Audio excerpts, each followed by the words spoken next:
ధర్మస్థలంలో అసలేం జరుగుతుంది? సాక్షాత్తు ఆ మంజునాథుడే కొలువున్న ధర్మస్థలంలో ఇన్ని పాపాలకు పాల్పడిందెవరు? జూలై 3న ఒక గుర్తు తెలియని వ్యక్తి ఒక గోనె సంచిలో మానవ అస్థిపంజరాన్ని తీసుకొచ్చి ధర్మస్థలంలో ఉన్న పోలీస్ స్టేషన్ కు వచ్చి, నేను 100కు పైగా గుర్తు తెలియని ఆడవాళ్ల శవాలను పూడ్చిపెట్టాను.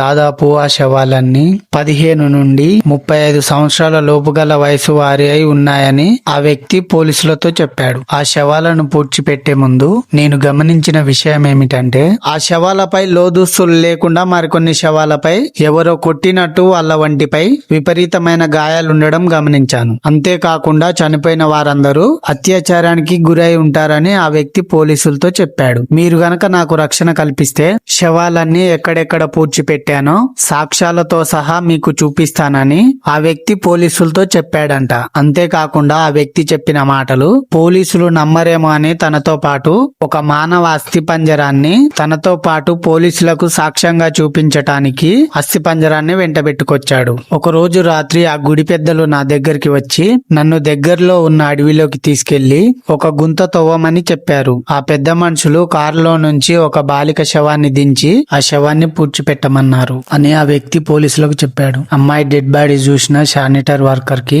చూడ్డానికి ఆ అమ్మాయి వయసు తన కూతురు వయసు అంతే ఉండటంతో అతనికి ఏం చేయాలో అర్థం గాక కళ్ళల్లోంచి నీరు కార్చుకుంటూనే ఆ శవాన్ని పూడ్చిపెట్టాడంట. అయితే శవాన్ని పూడ్చిపెట్టే ముందు ఆ వ్యక్తి డెడ్ బాడీ తీసుకొచ్చిన అధికారులతో, ఏంటి సార్ ఇదంతా, శవాన్ని పోలీసులకు అప్పచెప్పుదాం అని ఆ వ్యక్తి అధికారులతో అంటే, శవాన్ని తీసుకొచ్చిన వాళ్ళు చెప్పిన పని చేయడమే నీ పని, ఏమైనా ఎక్కువగా మాట్లాడితే నిన్ను డెడ్ బాడీ లాగానే నిన్ను చంపి పూడ్చిపెడతామని బెదిరించారంట. ఆ శానిటరీ వర్కర్ కి ఏం చేయాలో అర్థం గాక శవాన్ని పూడ్చిపెట్టి ఇంటికి వెళ్లిపోయాడంట. ఇలా కొన్ని రోజులు గడిచిపోయాక ఆ అధికారులు ఈ శానిటరీ వర్కర్ వల్ల బంధువుల్లోంచి ఒక అమ్మాయిని వేధించడం మొదలు పెట్టారంట. ఇదే ఊర్లుంటే ఎప్పటికైనా తన ఫ్యామిలీకి ప్రాబ్లం అవుతుందనే భయంతో ఆ ఊరు వదిలిపెట్టి వెళ్లి పక్క రాష్ట్రంలో తలదాల్చుకున్నాడంట. ఇన్ని రోజులు ఆ వ్యక్తి జరిగిన విషయాలన్నీ పోలీసులకు చెప్పకపోవడానికి గల కారణం, అవతల ఉన్న వ్యక్తులు చాలా డబ్బు పలుకుబడి ఉన్న వ్యక్తులు, నేను పెద్దగా చదువుకున్న వ్యక్తిని కానని ఈ చట్టాల గురించి ఎక్కువ తెలియపోవడం వల్ల పోలీసుల దగ్గరికి వెళ్ళలేకపోయాను. అంతేకాకుండా ఒకవేళ నేను ఆ రోజుల్లో పోలీస్ స్టేషన్ కి వెళ్ళినా కూడా ఇదంతా చేస్తున్న అధికారులు డబ్బు పలుకుబడితో నా కంప్లైంట్ తీసుకోకపోగా తిరిగి నన్ను నా ఫ్యామిలీని చంపేస్తారన్న భయంతో ఆ వ్యక్తి ఊరు వదిలిపెట్టి పారిపోయానని పోలీసులతో చెప్పాడంట. ఆ వ్యక్తి ఇప్పుడు కూడా వచ్చి కంప్లైంట్ ఇవ్వడానికి గల కారణం గిల్ట్ అని చెప్పాడు. ఆ కంప్లైంట్ ఇచ్చే వ్యక్తి పోలీసులతో తన దగ్గరున్న ఐడి కార్డును చూపిస్తూ, నేను ధర్మస్థలంలో 1990 నుండి 2014 వరకు శానిటరీ వర్కర్ గా ధర్మస్థలంలో పనిచేశాను. అయితే నా పని నేత్రావతి రివర్ పరిసరాలను శుభ్రంగా ఉండేలా చూసుకోవడం. నేను పని ప్రారంభించిన కొన్ని నెలల తర్వాత నేత్రావతి నది ఒడ్డుకు అప్పుడప్పుడు కొన్ని శవాలు ఒడ్డున పడి ఉండడం గమనించాను. అయితే శవాల గురించి అక్కడున్న అధికారులను అడిగితే ఎవరో గుర్తు తెలియని వ్యక్తులు ఇక్కడికి వచ్చి సూసైడ్ చేసుకున్నారని ఆ అధికారులు నాతో చెప్పారు. నేను కూడా మొదటగా అదే భావించానని ఆ వ్యక్తి పోలీసులతో చెప్పాడు. తర్వాత కొన్ని రోజులకు నది ఒడ్డునున్న శవాలను నాతో పూడ్చిపెట్టమని చెప్పారు. ఆ పని నాది కాపోయినా నా అధికారులు చెప్పడంతో అవి నిజంగా అనాథ శవాలు అనుకొని పూడ్చిపెట్టాను. ఇలా కొన్ని రోజుల తర్వాత నాకు ఒక అనుమానం వచ్చింది. అవి నిజంగా సూసైడ్ చేసుకున్న వారివైతే విపరీతమైన గాయాలతో నది ఒడ్డున పడి ఎందుకుంటాయని. అదే విషయాన్ని పోయి అధికారులను అడగగా చెప్పిన పని మాత్రమే చెయ్యి, లేదంటే నిన్ను నీ ఫ్యామిలీని చంపేస్తామని బెదిరించారు. దాంతో చేసేదేమీ లేక తప్పనిసరి పరిస్థితుల్లో ఆ శవాలను పూడ్చిపెట్టవలసి వచ్చిందని ఆ వ్యక్తి పోలీసులతో చెప్పాడు. ఇలా కొన్ని సంవత్సరాలు గడిచిపోయిన తర్వాత ఆ అధికారులు మా ఫ్యామిలీలో ఉన్న వారిని కూడా వేధించడం ప్రారంభించారు. ఇక చేసేదేమీ లేక ఆ ఊరు వదిలిపెట్టి పారిపోయాను అని ఆ వ్యక్తి పోలీసులకు చెప్పాడు.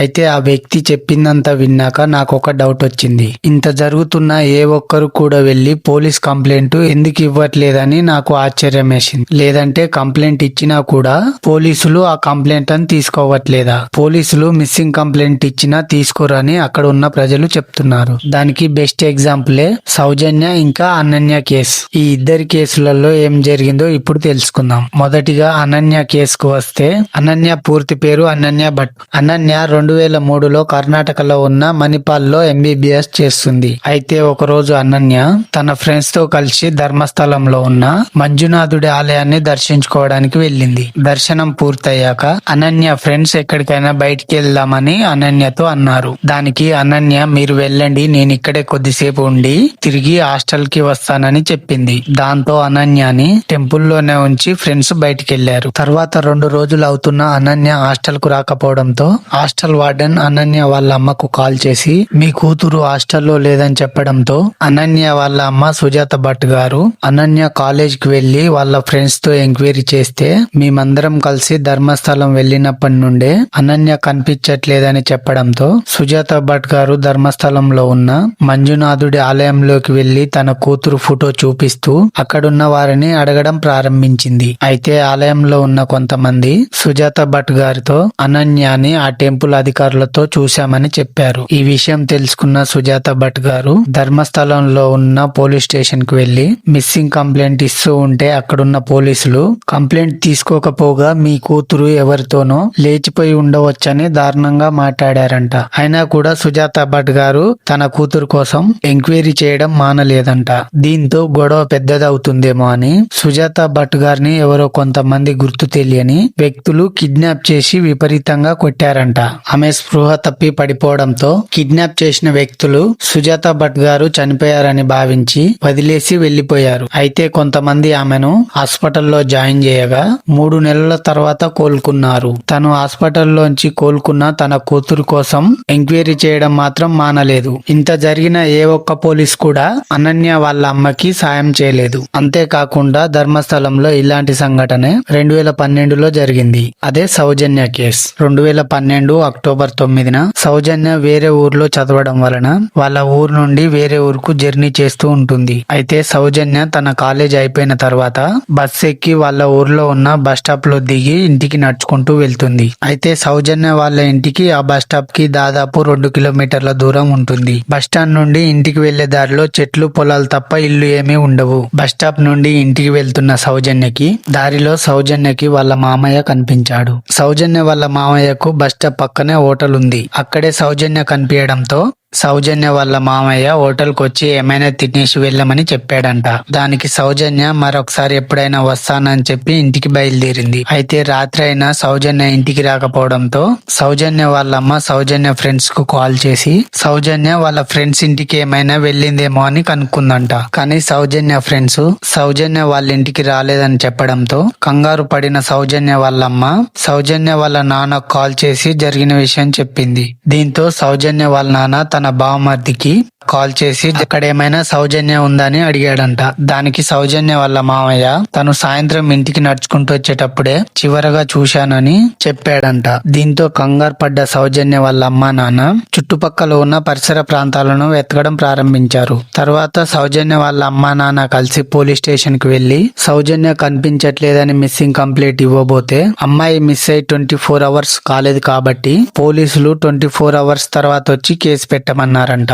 దీంతో చేసేదేమీ లేక సౌజన్య వాళ్ళ అమ్మా నాన్న ఆ చుట్టుపక్కలున్న అన్ని ప్లేస్లు వెతకడం ప్రారంభించారు. అంతేకాకుండా ఆ ఊర్లో ఉన్న వారంతా ఆ రోజు నైట్ సౌజన్య కోసం వెతకసాగారు. దాదాపు 1000 నుండి 1500 మంది వరకు ఆ రోజు సౌజన్య కోసం 2 AM వరకు వెతికారంట. అదే రోజు భారీగా వర్షం పడడంతో చేసేదేం లేక తెల్లవారినాక వెతుకుదామని అందరూ వెళ్లిపోయారంట. అయితే మరుసటి రోజు ఉదయాన్నే నేత్రావతి రివర్ పరిసరాలలో సౌజన్య డెడ్ బాడీని చూసిన కొంతమంది సౌజన్య అమ్మా నాన్నలకు ఇన్ఫర్మేషన్ ఇచ్చారు. వాళ్ళు వెళ్లి ఆ శవాన్ని చూడగా సౌజన్య ఒంటిపై బట్టలు లేకుండా ఒంటి మీద విపరీతమైన గాయాలున్నాయి. సౌజన్య 2 చేతులను చున్నీతో కట్టేశారు. ఎవరో దారుణంగా రేప్ చేసి తన ప్రైవేట్ పార్ట్లలో ఎవిడెన్స్ మాయం చేయడానికి మట్టితో నింపారు. ఘటనా స్థలానికి చేరుకున్న పోలీసులు అక్కడున్న ఆధారాలను సరిగా కలెక్ట్ చేయకుండా కేసును పక్కదారి పట్టించాలని ప్రయత్నించారు. అంతేకాకుండా పోలీసులు సౌజన్య బాడీ నుండి కలెక్ట్ చేసిన స్పామ్ ని టెస్ట్లకు పంపకుండా 12 రోజుల పాటు వాళ్ళ దగ్గరే ఉంచుకున్నారు. స్పామ్ ని కలెక్ట్ చేసిన 24 అవర్స్ లోనే ల్యాబ్ కు పంపించాలి కానీ పోలీసులు కావాలనే 12 రోజుల వరకు పంపకుండా నిర్లక్ష్యం చేశారు. అంతేకాకుండా సౌజన్య చనిపోయిన 24 అవర్స్ లోనే సంతోష్ రావు అనే వ్యక్తిని అరెస్టు చేసి అతడే సౌజన్యాన్ని అత్యాచారం చేశారని చెప్పారు. ఇది విన్న ఊర్లో వాళ్ళు మీడియా వాళ్ళంతా పోలీసులు చెప్పిందంతా నిజమే అనుకుని అందరూ పోలీసుల్ని అభినందించారు. అయితే సౌజన్య చనిపోయిన చనిపోయిన 2 రోజుల తర్వాత పోలీసులు సౌజన్య వాళ్ళ ఇంటికి వచ్చి సౌజన్య లోదుస్తులు అడిగి తీసుకెళ్లారంట.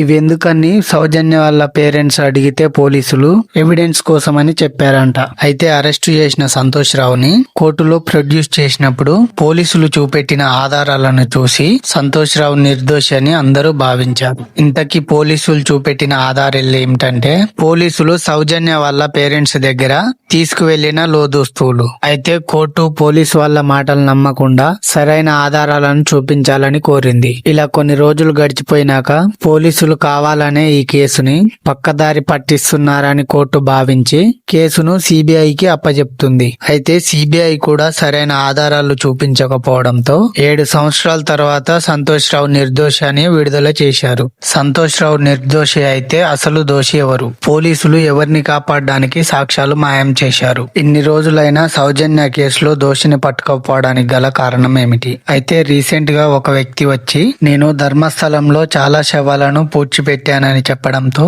మళ్ళీ ఈ కేసులను ఇన్వెస్టిగేషన్ చేయడం మొదలు పెట్టారు. సౌజన్య కేసులో కనీసం వాళ్ళ అమ్మా నాన్నకి సౌజన్య డెడ్ బాడీ అయినా దొరికింది. కానీ అనన్య కేసులో వాళ్ళ అమ్మకి అనన్య చనిపోయిందా బ్రతికుందా అని తెలియక వాళ్ళ అమ్మ నరకం అనుభవిస్తుంది. రీసెంట్ గా వ్యక్తి వచ్చి చాలా శవాలను పూడ్చిపెట్టా అని కంప్లైంట్ చేయడంతో తిరిగి తన కూతురు అస్థికలైనా దొరుకుతాయన్న ఆశతో మళ్ళీ కేసు పెట్టడానికి ముందుకొచ్చారంట. అయితే సౌజన్యకి అనన్యకి ఇప్పుడైనా న్యాయం జరుగుతుందా? మీరేమనుకుంటున్నారో కామెంట్ చేయండి. వీడియో నచ్చితే లైక్ చేయండి, షేర్ చేయండి, సబ్స్క్రైబ్ చేయండి.